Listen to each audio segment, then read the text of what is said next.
All right, Harrison, this is your show, but just signal me as you want me to move these slides through. Everybody else, same thing. We had a little switch up where I'm now controlling the slides. So good luck to us all. Sounds good. Thank you, Vanessa. Well, we will get things started. So welcome, everyone. I know I'm looking and people are still joining. So we'll go on and get started. We want to be respectful of everybody's time today. So welcome. Super excited to see so many of you joining. Today we've looked at the list. There's people representing all areas of higher ed, which is wonderful to see so many people jump on with us today. My name is Harrison Campbell. A lot of people know me as Soup, the nickname I've been stuck with most of my life. And I'll be moderating today and excited to be able to do that. I'm the Director of Product and Brand at Zemi. But before joining Zemi, my world was higher ed enrollment management. So I lived that fun and exciting, crazy life for about a decade. So super excited to just jump on with all of you today. So just a couple of quick announcements before we really get into it. We have quite a few people on today's webinar. We had a little over 300 RSVP.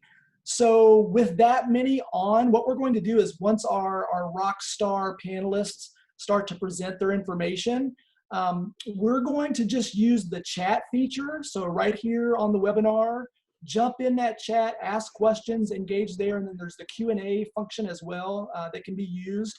And so we're going to try to just let them present, and then we'll let them get through, and we'll have about 10 to 15 minutes at the end to open it up for more of a full panel open discussion, and you certainly can ask questions at that time. And then keep your eye out. We're going to, at some point during the presentation today, we're going to drop just a short little survey into the chat, and we would love for everybody to just take a look at that survey when that pops up into the chat. So with that, let's just jump right into this. We know the focus, everybody's thinking about how can we spice up these virtual events. We are 2 months into this thing now, and there's probably one thing we've all realized is that there is only so many Zoom webinar meetings that we can handle.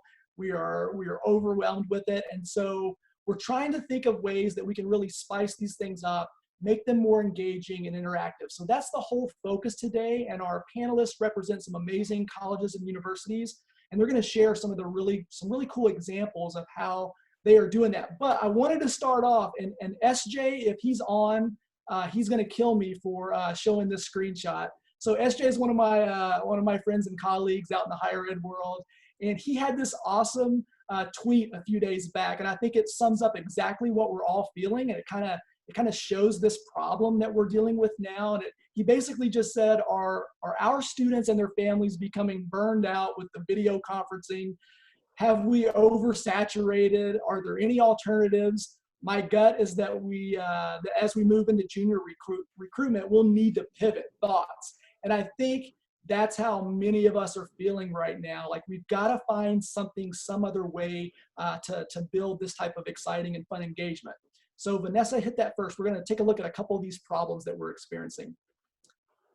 So first up, already mentioned it, webinar fatigue. I can guarantee you that this webinar will probably not be much different. You're not going to walk away today feeling like, ooh, that was the best thing. I can't wait. I would do that every day if I had the opportunity.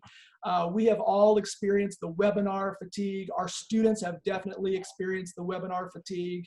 And so that's where we are 2 months into this thing. So that's something that we've got to try to address. Next, Vanessa.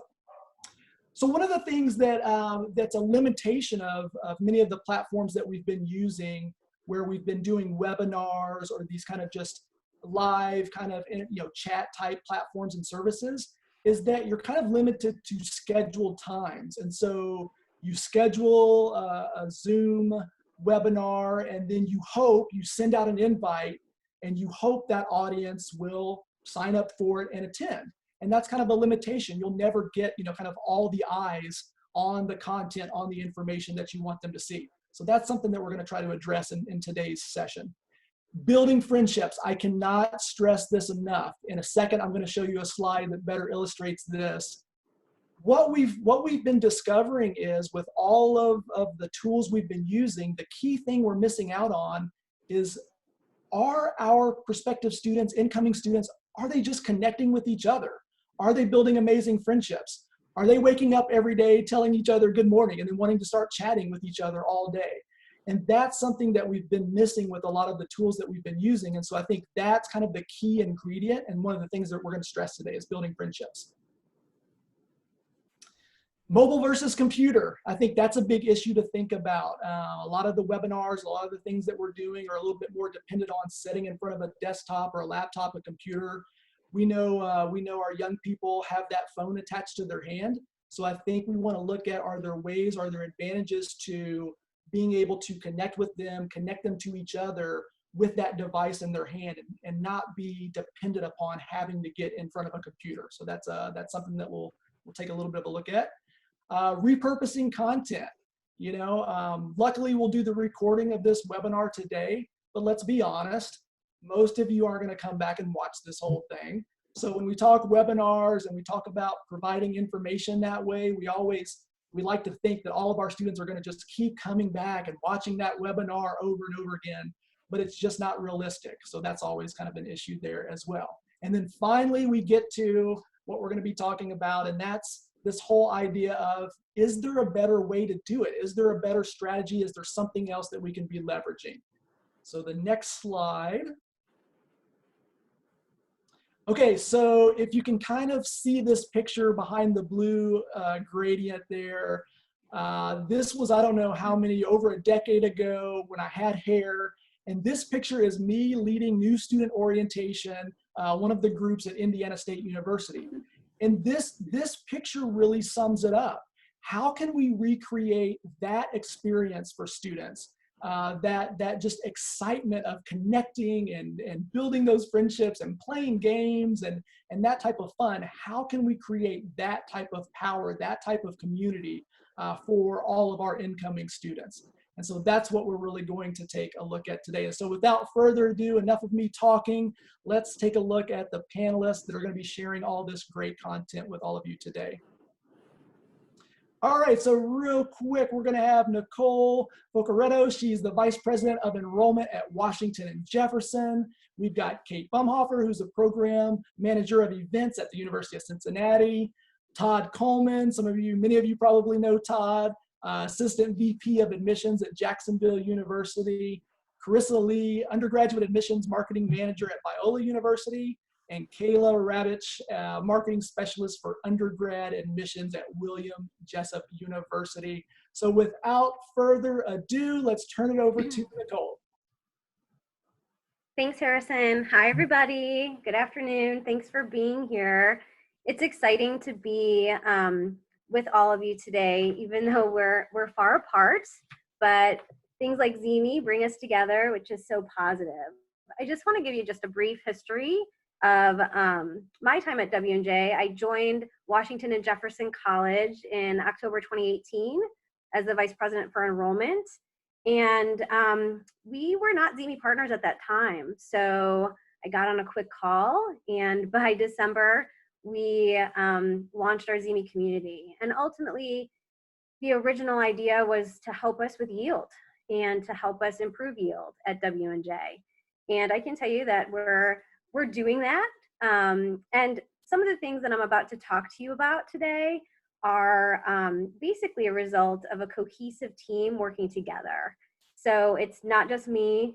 My role is simply to help mobilize others to bring visions into life. And hopefully, after viewing all these slides, you may see how those visions were brought to life. I have to tell you, though, I have a disclaimer. I'm not a technology expert. Harrison can probably tell after the many emails I sent to him last night. And I'm not a social media guru, and I'm not going to claim to be. But what I do tend to say that I am is a relationship builder, and I connect people. And so ZME has allowed us to basically provide students a way to connect in a safe and comfortable place. So this slide here, I'm not going to read all these stats and figures to you, but I can tell you that part of the reason why I'm on this panel today is because we launched an event, a live chat event, and it was the first live chat event we've ever done. And it's basically called speed friending. So Vanessa, if you can move on to the next slide, let's get into the fun. So our speed friending is basically a result of a conversation that I had with Adam. I asked Adam one day, how do other clients do live speed friending? And he said, well, talk to me a little bit about it. I don't think they do. They just don't. I said, well, what do you mean? I said, it's sort of like speed dating, but with friendship in mind, not love in mind, obviously. And I really needed a way to replicate one of our most popular sessions at our preview day event for our admitted and deposited students. And it was basically speed friending. We, in a physical location, we would put chairs, across each other, so that students could have that one-on-one conversation in sort of a very fast, rapid-fire pace. And the students loved it. We would throw questions out there, and they just loved it because after they sort of felt like they connected with each other on a human level. That is just so important for students who are nervous about making friends and they are really concerned about what people think of them. So we wanted to replicate that using our W&J live channel in Zini. And oh, by the way, before this event, we didn't have a W&J live channel. Adam needed to create a test channel for us and then the actual live. And so what you're gonna see is basically a minute snippet of the hour event. It was super fast paced, over 2,000 unique chats came through, and it was great. It honestly was. It allowed our students to connect together in a way that they ultimately felt that now they had more people like them to lean on. Our ambassadors and our admission counseling team worked really hard to put questions out there that of course are basic. What you're seeing now is ultimately, what programs are you going to study? Can I do both? What else can I do? So they're really basic. There's also a snippet of one of the questions asking students if they're going to play sport. So those are basic. Those are sort of no-brainers, right? But then as the session went on, we got a little deeper. And that's where students can really connect on an emotional level. And that's what we wanted to see happen. So some of those deep questions, they were sort of like, describe yourself in one word. And it allowed the chat to run really quickly. It also allowed the other students to see how their peers were describing themselves and find that commonality. So that was really great to see. There were a couple polls thrown out there. There were about 30 questions. And as you can see, once the questions were introduced, we had to find a way to showcase those questions to stand out. So we use the fire emoji because who doesn't like fire, right? It's just fun and it's eye-catching, and the students were definitely responsive to that. We, of course, had prizes, and we talked a lot about what's the best prize and how you really give a prize for making friends. It doesn't really make a lot of sense, but the students loved the idea that there were prizes just for engaging with each other, and it was just a random lottery system. After we had the list of all the students who were actually on the live event, and we randomly selected, and we gave out 5 blankets because who doesn't like a blanket, right? Everyone's quarantined at home basically, so the students love that, and they love swag, and we really just felt that overall it was a success. I have to tell you, initially I said it'll be a success if 10 students are on, because Washington and Jefferson College, we're a small private institution, and that's how we like it. We have about 1,200 students, so our new student class is going to be roughly around 330 to 350. So I was thinking, well, if we get 10, we have students who are making friendships with each other, and of course we had over 125, and it was really great to see that happen. So with the success of speed friending, Vanessa, if you can move on to the next slide, we decided to do a trivia night. So we basically launched speed friending. It was a Thursday afternoon at 3 o'clock. So we just thought, well, let's do something else the next Thursday afternoon at 3 o'clock. So we decided to do trivia. And it wasn't necessarily a night because it was 3 p.m., but we decided that that was the best time for our students. And as you can see here with these snapshots of what's happening in the W&J Live channel, we launched the events with a video, an intro video, just throwing a quick video out there to say, hey, this is what we're doing, this is what's going to happen, this is what you can expect, are you ready? And then, of course, following up with any rules for people to read if they're not watching that video. And the students were engaged, and they definitely loved the opportunity to just have a little fun with trivia. We, of course, had 5 rounds. The first round was W&J history, and then it was closely followed by movies, songs, Pittsburgh trivia, because we're right outside of Pittsburgh, and then, of course, where in the world, because many of our students are really drawn to the idea of being global citizens. So we wanted to instill that in the trivia as well. It was fast-paced. It was just an hour. The trivia responses were basically logged in Google Forms, and I have to tell you, it was complex. So we are looking for ways to improve it and ways to make it a little bit easier on our team so that they don't have to do as much heavy lifting, but we'll work through it. We definitely had a number of students engaged in each of the rounds. It was roughly around 25 for each round, so that's okay for us, but at least we know that now there are certain students who like the idea of being live for an hour, engaging with each other, connecting with each other, and having a little fun while doing it. We, of course, had great prizes for trivia, too. The first prize, AirPods, who doesn't like those? Second prize, Amazon gift cards. And the third prize, basically Starbucks or Chick-fil-A cards. So, and that's based on success of those trivia responses. We're not doing lottery for trivia. So, and we'll see how it goes. Our plans for next steps, we're definitely going to have a W&J Live event every 2 weeks over the summer.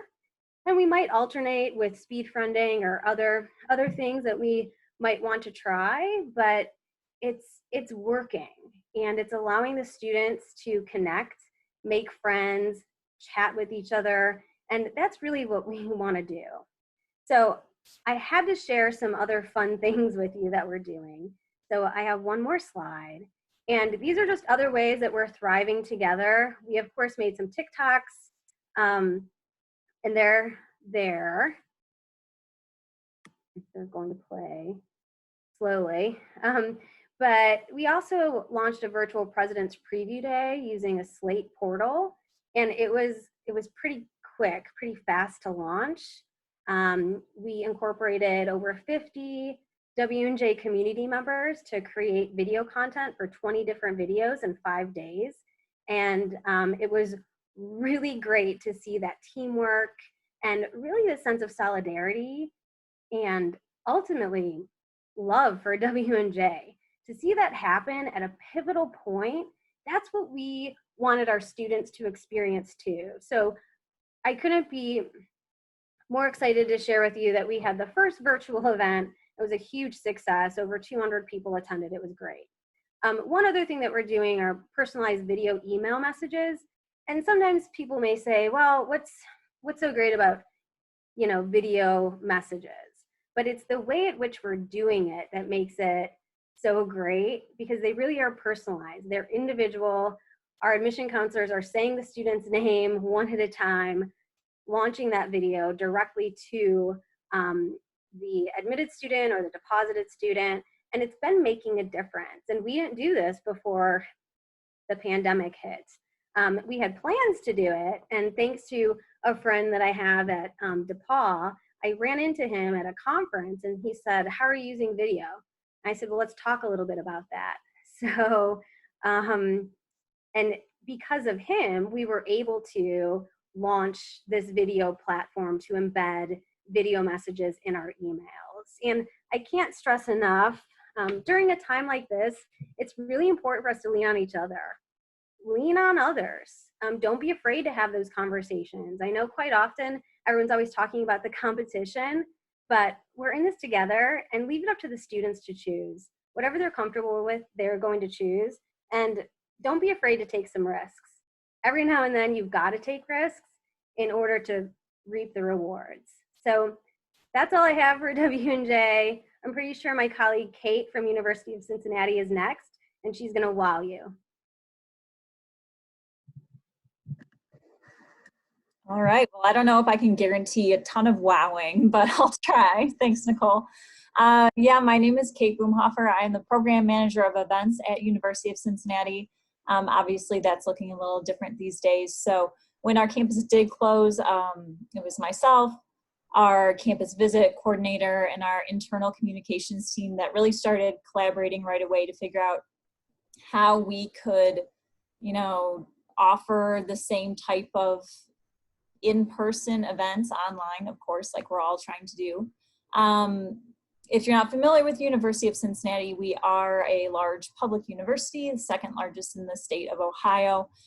We have an overall enrollment of about 46,000 students spread across 3 campuses. On our main campus, our undergraduate population is about 27,000. We were actually lucky enough to host 2 of our 5 in-person admitted student events before our campus closed. So knowing that some students already had that in-person experience and were attending all those in-person sessions, we wanted to make sure that we were still replicating a lot of that content virtually as well. So Vanessa, if you can go to the next slide, please. So a lot of those in-person events, they would start off with our big admissions welcome. We would do a few breakout sessions with next steps for enrollment, so financial aid, housing, that type of stuff. And then they would really spend the rest of their day with their academic colleges. So the thing to know about University of Cincinnati is that we are a direct admit university. So our students are directly admitted into their program, and they right away really strongly identify with their academic colleges. So that our academic colleges play a huge part in all of our events, recruitment and yield, and you'll see that is no different online as well. So we first tried out a 3-day virtual event, really replicating those same next step sessions and academic sessions, but we spread that out over 3 days. We figured students wouldn't want to sit for multiple hours in front of a computer screen for one day, so we spread it out 3 days. Figured they could come in the morning on one day, the evening another day, afternoon third day, and kind of drop in for different sessions they were interested in. The problem with that is that the sessions were only offered one time each, and then, you know, if students weren't available at that one time, they would be asking for recordings or all these different things. So we decided after that 3-day test, if you will, we decided to revamp our strategy and really create a whole series of these events. So we decided to offer these sessions bi-weekly. We quickly realized that morning sessions were not working out very well, so early afternoon and later evening timeframes were definitely more popular and had a better turnout. So we are now in the 3 weeks leading up to June 1st, which is our new confirmation deadline. We are offering those sessions bi-weekly, still the next steps, financial aid, academic college sessions, etc. They are still in webinar form just because they're information heavy, but they might be a short presentation followed with a current student panel with our Lindner College of Business or something like that. So the colleges do rely heavily on WebEx to help us facilitate those student panels as well. But of course, as Harrison mentioned, we are getting sick of webinars. So we are supplementing that and really using Zeme to complement all of that as well. So I almost hit the arrow on my own keyboard, but obviously that doesn't work. So the unique thing with UC's approach to Zeme is probably the fact that we have a lot of chat channels, and the Zeme team definitely knows they've helped us create all these different channels, but we use them because our students are so strongly identified with their academic college. So each academic college, we have 9 total, they all have their own chat channel. We also have started to add in our 2 regional campuses. We've also brought in our transfer population and our international student population as well. So we have a lot of those specialized channels where students can go meet other students that have been admitted to the College of Arts and Sciences or other transfer students, so they can really connect on that level. We also have just a general Ask a Student channel as well. So our admissions ambassadors staff that, they're in there right now. They are there from noon to 5 p.m. every weekday. That is the general place for information where students can go, you know, anytime during those weekday afternoons to get any random question answered. So that's a way that we're using our ambassadors, and they are still driving that content. They are also brainstorming all of our get to know you activities. They are posting on the main UC feed. So our ambassadors are really running this. So we really want our ZME interactions to be student to student as much as possible, whether it be admitted students connecting with each other or admitted students using our current students as resources for information. So that's really how we're letting our ambassadors run with it, and they're having a lot of fun doing that. But as far as those specialized chat channels go, we have also let those academic colleges or those regional campuses really run with their content as well. So because we have a lot of channels, we also have a lot of admins in there also. So every academic college, for example, they have a few recruitment staff members. They also have their own student ambassadors for the academic college. So there's a lot of people involved, but it ends up creating a lot of fun activities and a lot of new interesting ideas. So they've been doing scavenger hunts. TikTok challenges were the big thing that our staff got a kick out of, at least, because the students are participating, but our staff are as well. They're doing the trivia. Would you rather is a new thing that they just did last week. And of course, they're doing those giveaways as well. So we all know that people are a little more motivated when free stuff is on the line. So at the end of the day, ZME is really helping us connect those students that are very strongly identifying with their academic colleges. That is a big part of our culture at UC, and ZME is really helping us still connect students with other students within their programs, because at this point they're admitted, that's what they want to do. They want to meet other students in their same program as well. So that's all I have for you. Awesome. Thank you, Kate. Great stuff. And I think we have Todd up next. So Todd, take it away. Welcome, everybody. It's great to see you all. As you can see, I got sunny Florida behind me on my screen, and so it's great. I'm going to try to not reiterate some of the things that the other panelists have talked about and make sure that we move through and get your questions answered. Just to give you a little background, I was approached by ZME at another institution I was at, and just in the nature of this business, I think, is we get so many vendor requests and budgets and time and things like that. It was something that I even had a former employee of mine that worked for them at the time.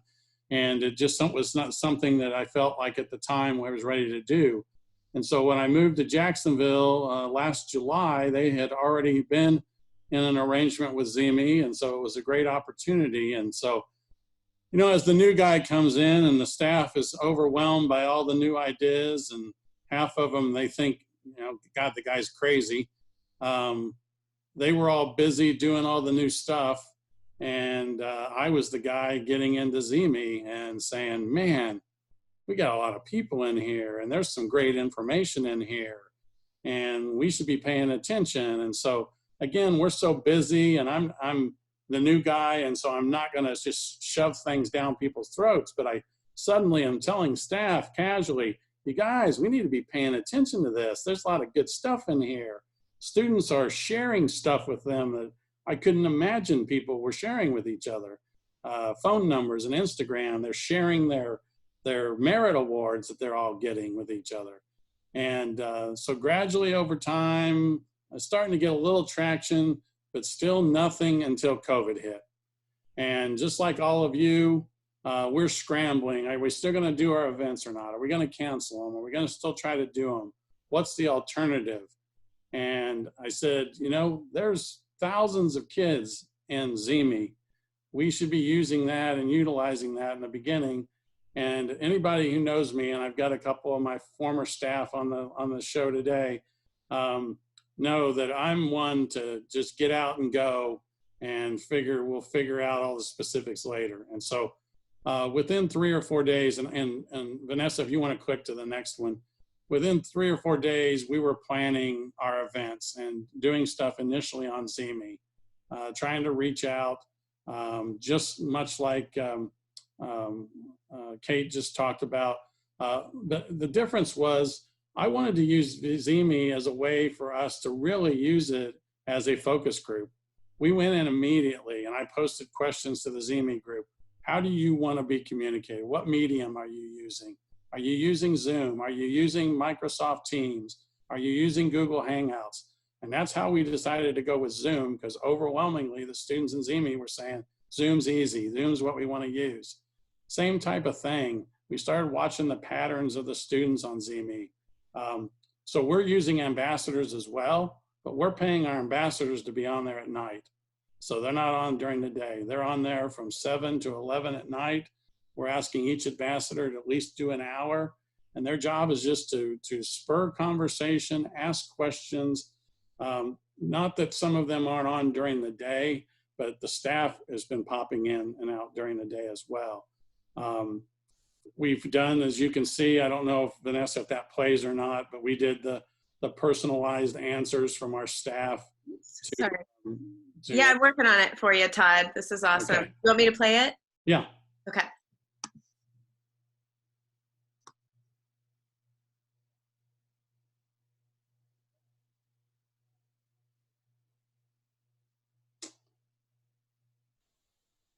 And I don't want to take up the time, but you all know how you've done. Hey guys, I'm Courtney. I'm one of the admissions counselors here at Jacksonville University.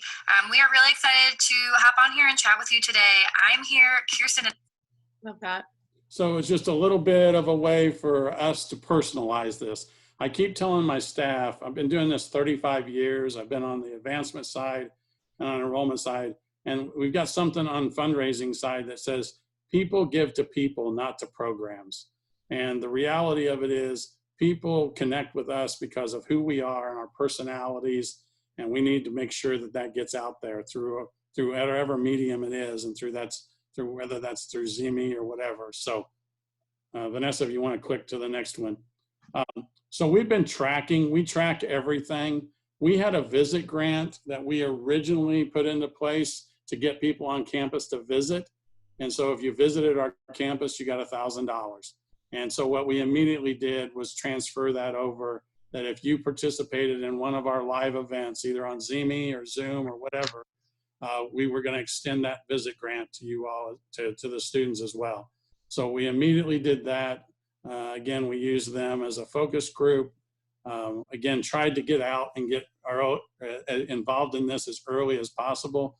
I know in just watching a number of people around the country, there are some that I know waited several weeks because they wanted everything to be absolutely perfect and right. And I wanted us to get out. I think our competitive advantage was that we got out early and we started doing this stuff as quickly as possible to develop these relationships before they had a chance to go to somebody else.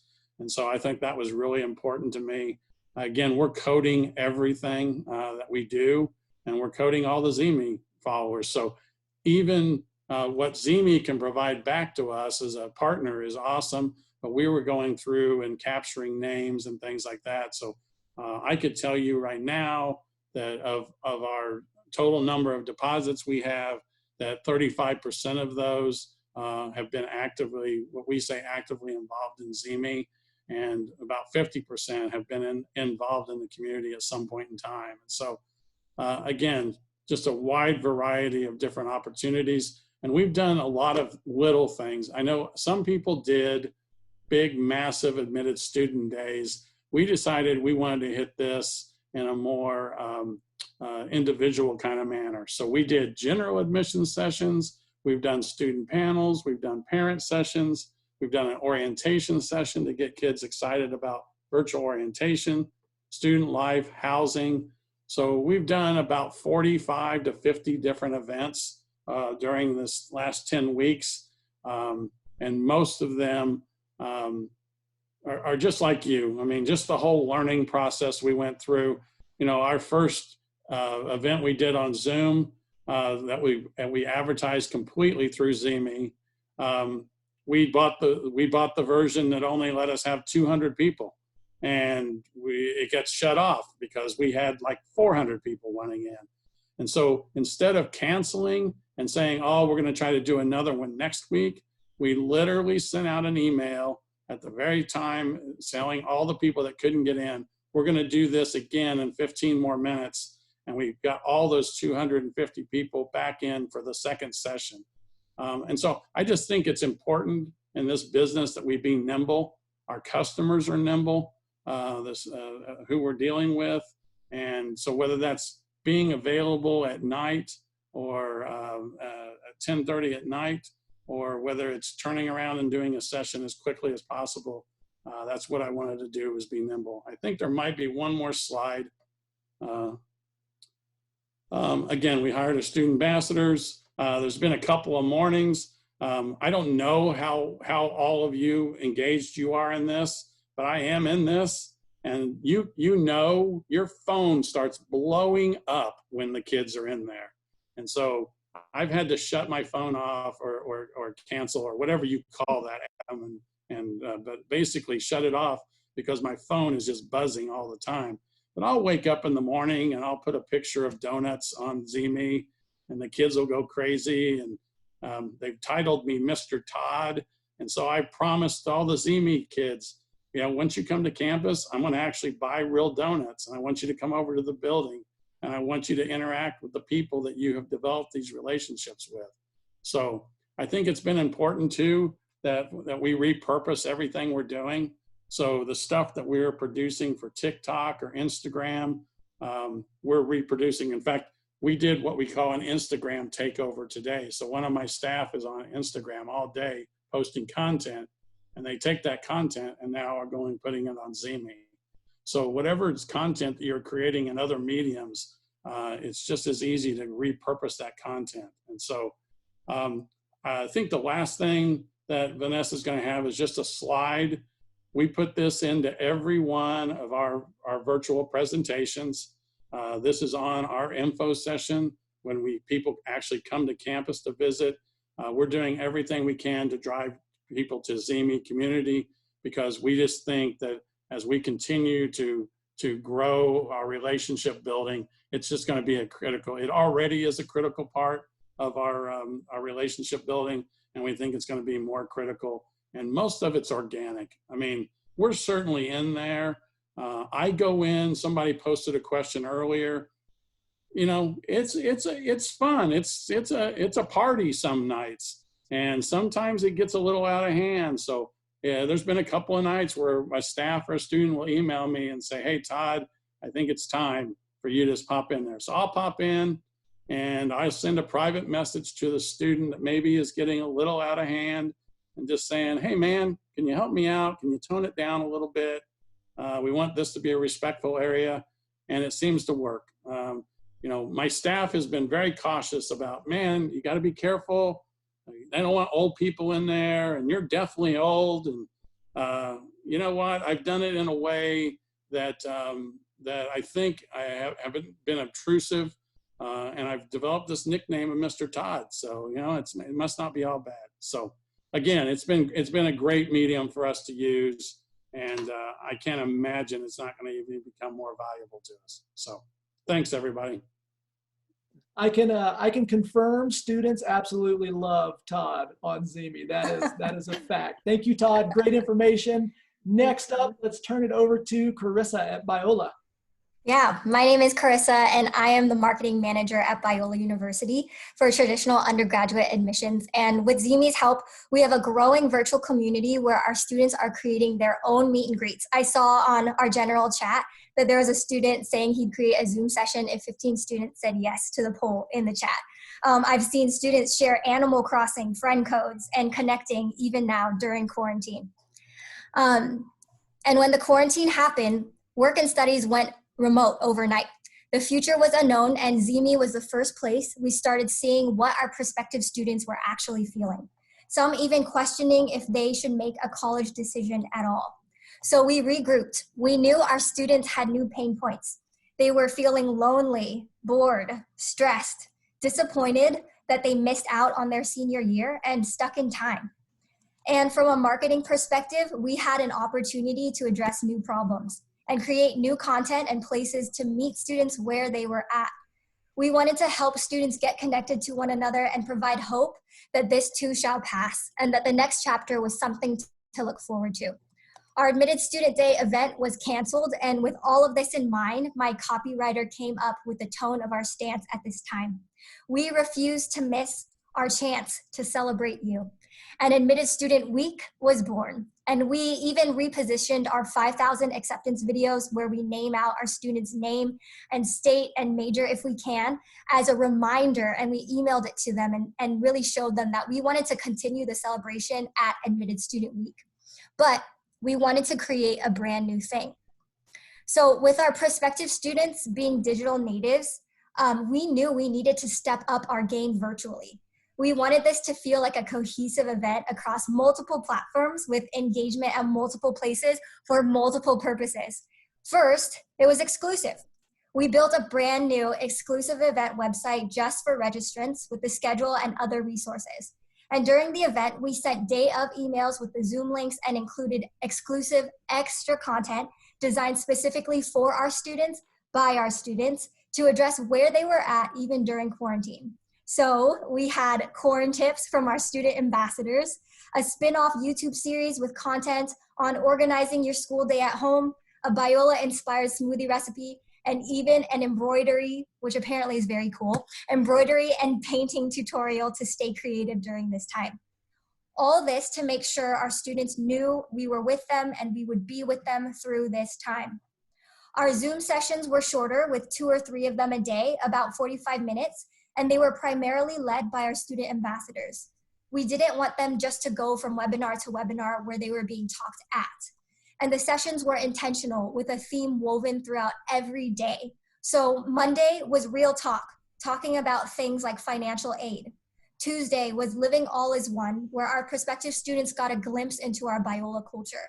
Wednesday, this was my favorite, was Habits at Home, where our student ambassadors did activities within the session with the students, from a workout to a dance tutorial from our Biola lip sync dance competition, and a sketching lesson with an art major. Thursday was Let's Connect, with student mixers, where students connected with faculty members in smaller groups and each other. We also had mixers for different populations, like in-state and out-of-state. And with going virtually, we were even able to have one specifically for international students. Finally, Friday's theme was Growing Together, showcasing the different resources on campus to help students grow spiritually and professionally. And on social media, we hyped each session on Instagram in real time.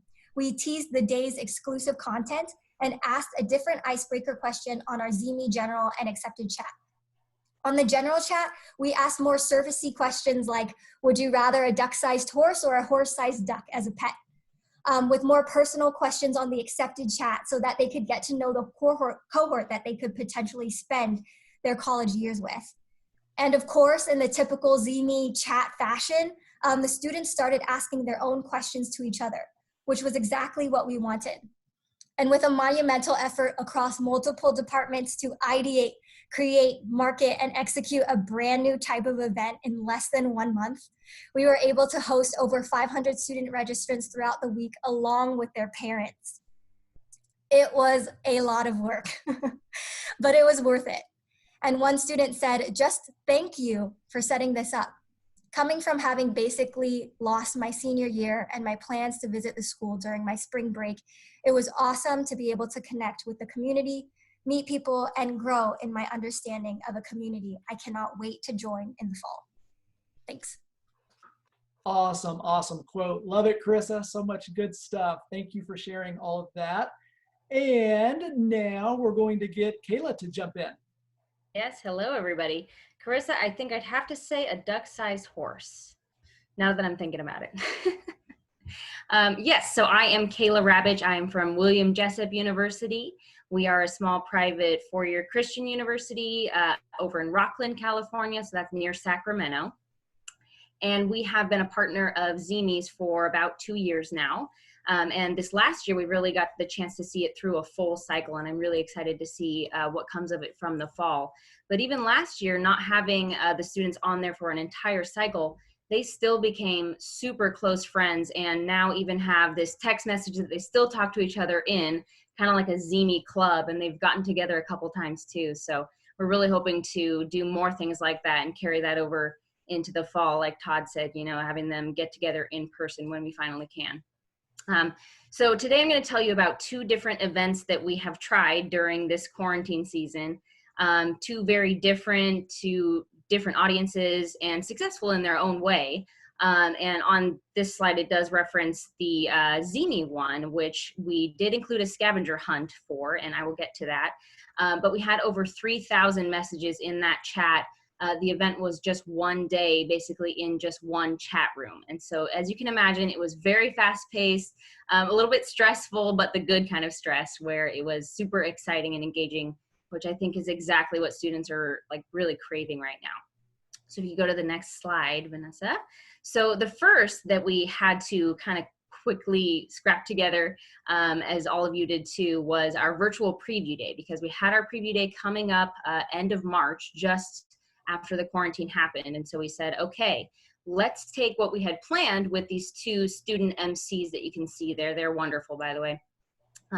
They had already planned and done a script for getting up on stage for our on the ground preview day. And so we asked them, would you be willing to just get in front of the camera, do this live, and just be yourselves, be fun. We had to change the script, of course, to make it kind of a short program, because you know, this type of event where they're just kind of watching a screen and they have the chat feature on the side, as we're kind of looking at right now, you're not going to be able to keep students engaged for an entire day, like an on the ground preview day with a bunch of different activities and things switching up all the time. So we decided to make it about an hour with these 2 wonderful students, and it was a big success, especially for the type of audience for a preview day, where it's really geared toward more of a prospective student that doesn't probably know very much about us, and anybody could watch too, all of their family as well. And so it was great for that audience, where we could just put out the video content live, of course, that really explained who Jessup was if you didn't know yet. And we did have over 250 viewers, and they really stayed almost the entire time, which I was pleasantly surprised by. And we also had that live Q&A in the chat feature, and a wonderful blessing that we actually didn't anticipate was our university president emailed the whole school and said, please go watch. And so we're like, uh-oh, it's a little bit of pressure. But it ended up being awesome, because the chat was just way too fast to keep up with for our admissions team. And so all of the staff and faculty from the whole university was just answering questions left and right for their particular area, which was perfect. Like somebody asked something about music, and the music director would pipe in. It was great. The other thing that we did for that Q&A was the MCs would stop what they were talking about, you know, every so often, and they say, let's take some questions from the chat. And somebody behind the camera would take out a whiteboard and literally write the question on and be like, answer this question. And the MCs would answer it in real time. So I think that the audience, even though they were just kind of sitting back and watching, they felt like they were being heard, and they got that through that level of the screen, you know. And then we did a pre-recorded campus tour so that you could still see our campus even though you couldn't be there in person. So that definitely ended up being a success. But if you go to the next slide, Vanessa, we were then faced with, what do we do about our accepted student day? Because that was coming up in April, and we realized that we couldn't have that on the ground either. And we didn't want to do the same type of thing that we did for preview day, because that was actually a lot of work, together with our marketing department. And we also wanted something that was more engaging for accepted students, because they already know who Jessup is. They probably went to a preview day last semester in the fall. They're looking for something different and something more. And so Zini approached us about, why don't you just do an event in just a chat room? And took me a second to kind of wrap my head around that. But once I did, I was like, this is a very simple concept to just make our students feel engaged with, hopefully make friends with each other, get to know us better, just have some fun, because accepted student day should just be more fun than informational, I feel like. So Zini was our solution, and it worked out beautifully. We did condense it to one day, like I said, which was great for the size of audience that we have. You know, it was about 100 participants in one chat room, and that still is very fast paced. But to have it in one day created that hype and that excitement that I think we really needed, whereas we maybe wouldn't have had that if we spread it out more. We did keep it interesting with half-hour blocks for every single host. Even our university president hosted the first session, which was awesome. I was shocked that he was willing to be in this little app on his phone, but he did it, and it was amazing.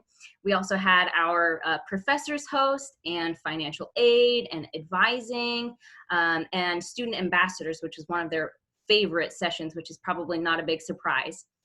And we just said, okay, it's a Q&A. Go for it. Ask your questions. I acted as the MC, and all I did was at the end of a session, I said, thank you so much. Here's their email if you want to follow up with them later. And now introducing da-da-da.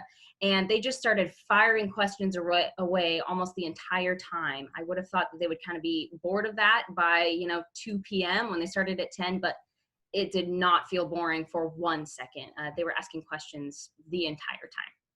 So we go to the next slide. Just a couple of extra special parts of the event, I would say, was the first was our virtual scavenger hunt, and it was a huge hit.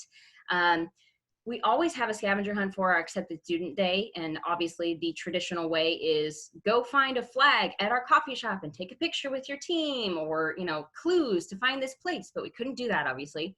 So I thought to myself, how can we change it to be in a virtual space? And what do I want students to see on our website and on our social media?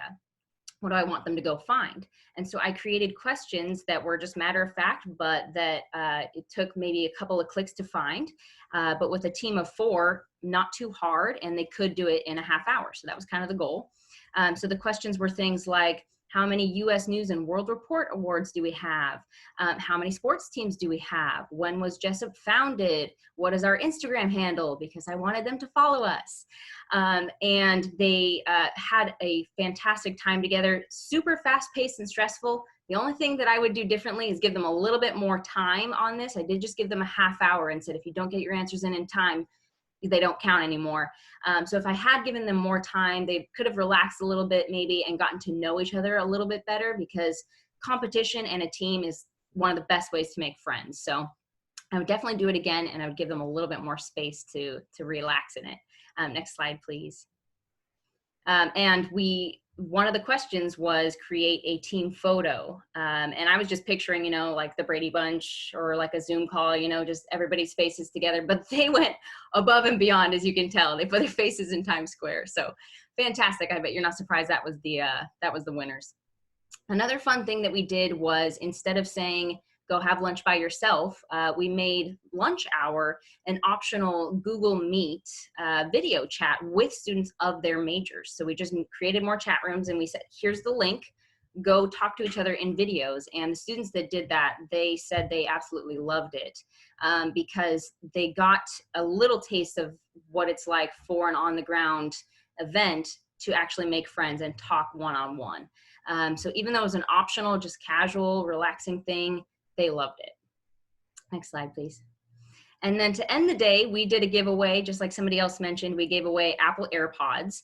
A simple idea too. I just put it in a randomizer and picked 2 winners for it. But it created so much hype, I couldn't even believe it, and so much anxiety and stress, but so much fun. I would say, and the winner is ... And they would go, come on, tell us, you're killing us with anticipation. And then I would say the name, and they all congratulated each other and were such good sports and were just so sweet to each other and raining it down in confetti. So it was so much fun to just include such a simple idea. But like they said, the other panelists said, people love free stuff. And so lastly, I just wanted to give you guys a couple pieces of advice. I'll hurry up here. So a couple of lessons I learned was I would do a 30-minute buffer if you're going to do a Zimi event, because the start of the event, it took them a little bit to learn what was going on. We got a bunch of questions of, is there a link I'm supposed to go to? What am I doing? So we had to answer a lot. It's just all here in this chat. It's just all here in this chat. Just stay here and pay attention. They got it after about 15 minutes, but I think it took away a little bit from the first session. So if you just did a 30-minute, like, get to know each other, figure out all the bugs, then that would take care of that problem. And then being the MC, trying to do things at exactly 10:30 right in a row is hard, so I would spread the work between a few of you guys to be MCs and hosts, and that would make it a lot more doable. I also wrote a script out beforehand of those announcements that I wanted to do and just copied and pasted, which helped immensely for me to actually keep up. And then the faculty and staff, we had a lot of participants, some of them having like never done any work from their phone or having to download an app. And so the concept was a little foreign to them, but we did a little Google Hangouts teaching session and they got it right after that. They realized it was actually a lot more simple than it sounded. And then lastly, like I did say, it is really fast paced. So I would really recommend doing some voice text if you can, just to keep up with the pace of it, because our whole team that we were all saying, my thumbs are so tired. But we all had an absolute blast with it. You know, it was stressful, but like I said, the fun, good type of stress. So let me know if you have any questions, guys. Thank you.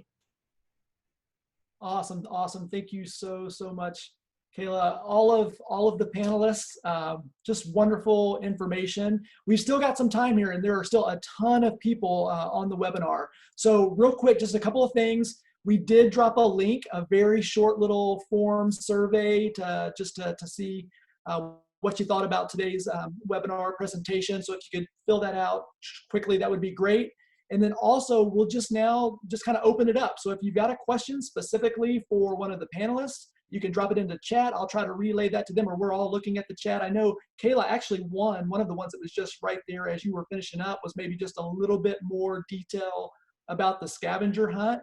How did they form the groups, interact? How were they interacting among their groups? Yes, I saw that. So we tried to mix them up a lot because that's what I would do in a real event. You know, you guys are not going to be with the people that you're talking with all day. You're going to go with this random group. So we did it by last name. We tried to organize them, you know, N through P, M through T, things like that, so that there ideally would be about 4 or 5 people, because I thought that it would be a little too easy if you had too many people. And a little too hard if you only had, you know, 2. So that was the idea.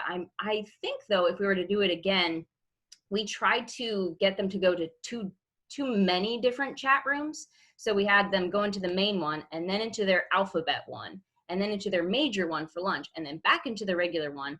And my advice would be to minimize that as much as you can. So I would just combine my 2 ideas and have them just get to know each other more from their major. It might be a little bit big of a group. Maybe you could make it more specific rather than all the science majors. You have biology, kinesiology, etc., to try to get around the 4 or 5 people. But next time I would just have them get into their teams based on major, I think. Just highlight one of those ideas and try not to make them move around too much. So I hope that answers the question. Awesome, great answer. So yeah, so any other questions that I know some of our ZME team members have been kind of tracking and keeping watch over questions that have come in. So don't hesitate, you can drop those in the chat. Let's see. You guys are being shy. We have a question about, Kayla, how you organize them into lunches for on Google Meet.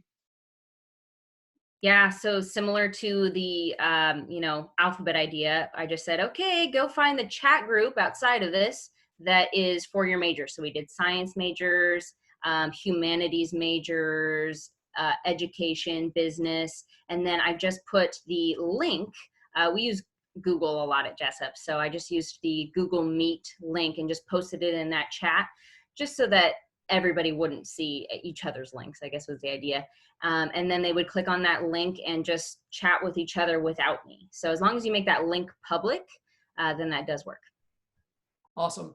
We had a question earlier that someone kind of mentioned, just the difference between ZME and a Slack, and I think that's something that's a question we get a lot at ZME, is how is this social media different than an Instagram, than a Snapchat, or whatever, you know, these other platforms we're using. And so, you know, one of the things that we always try to mention is that the unique thing about ZME is it's allowing you the platform to where all of those prospective students can connect with each other. And you're limited on being able to do that with Instagram or Snapchat with group limit sizes and those things. So we always encourage everyone to use all of those other channels and TikTok and whatever else you're doing. But the real advantage to a ZME is it's one specifically designed for this purpose of student engagement and community and there's really no limit on the amount and the size of the groups of them being able to connect with each other. So let's see. Any of you using Zimi for orientation? That's something that I don't think we really talked about today, but I think that's where a lot of us are right now, thinking about new student orientation. I kind of mentioned that at the front end, but would anyone want to jump in and address how you might be leveraging Zimi to address the issue of new student orientation?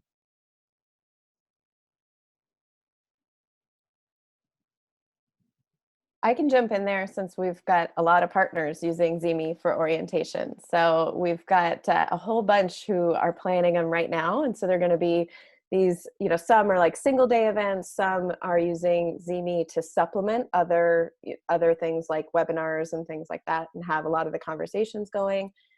I think the neatest thing that all across the board, everybody's doing is putting students into orientation groups with student leaders and a staff member.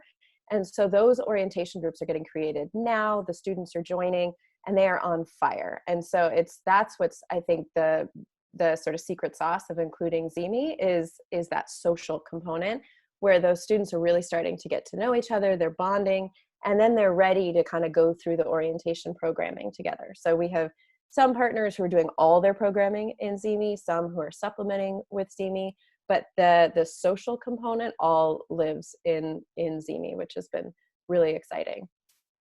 Yeah, I would piggyback on that. Those of us that have been involved in new student orientation, I think all of our programs probably are similar in that a group of students get assigned to that OL, that orientation leader. And there's nothing that translates as easier than that on Zimi. You literally can have all your OLs on the platform. All of their assigned students they're in their own group.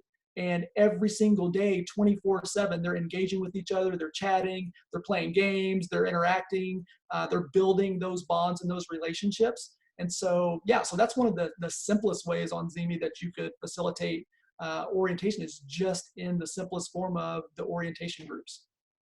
Yeah, we had a good question come in that I think Nicole claimed to answer live. It says, how do you see Zimi existing beyond the summer and into the school year? What strategies do you have? So I think essentially looking at recruitment for fall 2021. Nicole, did you want to answer that question? Absolutely. Thanks, Adam. So I just want to explain that Zimi is a platform that happens all the time. It's not just a summer platform. And so maybe we didn't do a good enough job of explaining that from the beginning, but it's something that we are using with our students in various components of the funnel. So at the inquiry stage, at the admitted stage, at the applicant stage, at the committed or deposited stage. So we're using this platform all of the time.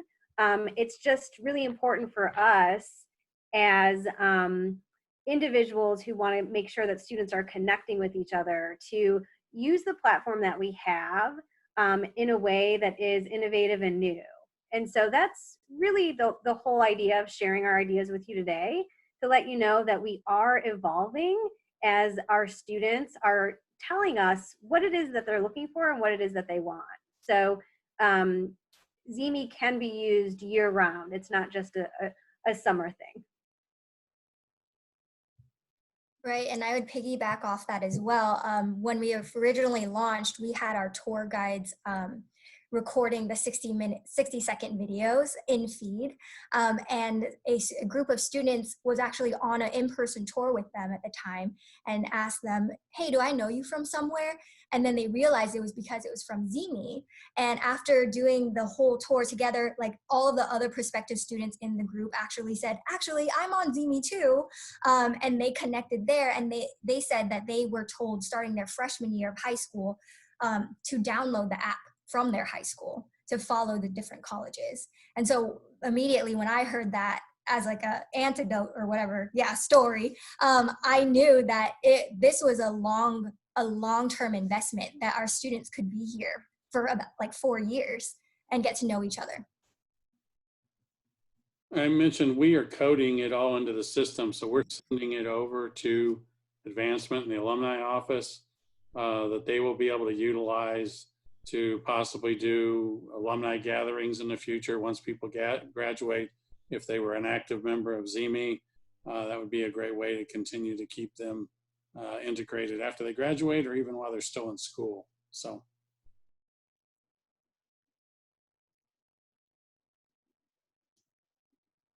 Yeah, thanks so much. Carissa, there was a question for you in relation to just speaking a little more about your Admitted Student Week themes.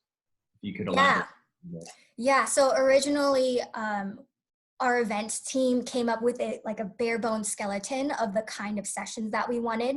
And we really wanted to make sure that each one was specifically themed so that a student could opt in if they wanted to hear specifically about financial aid or just different topics.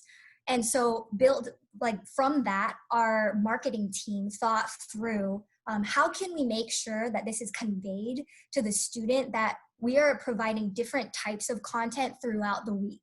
All of them helpful, but very specific.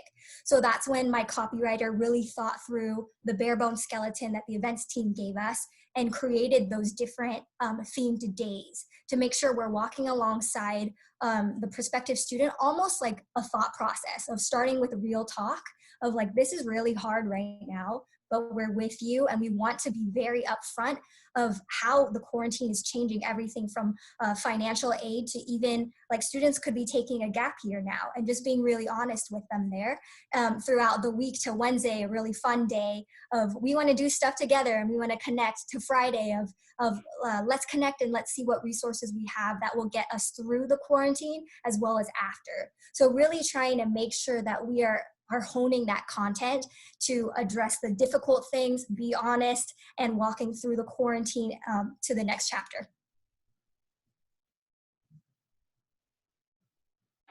It looks like we just had one come in here. Explain a little more about chat channels. ZME creates them for you if you request it.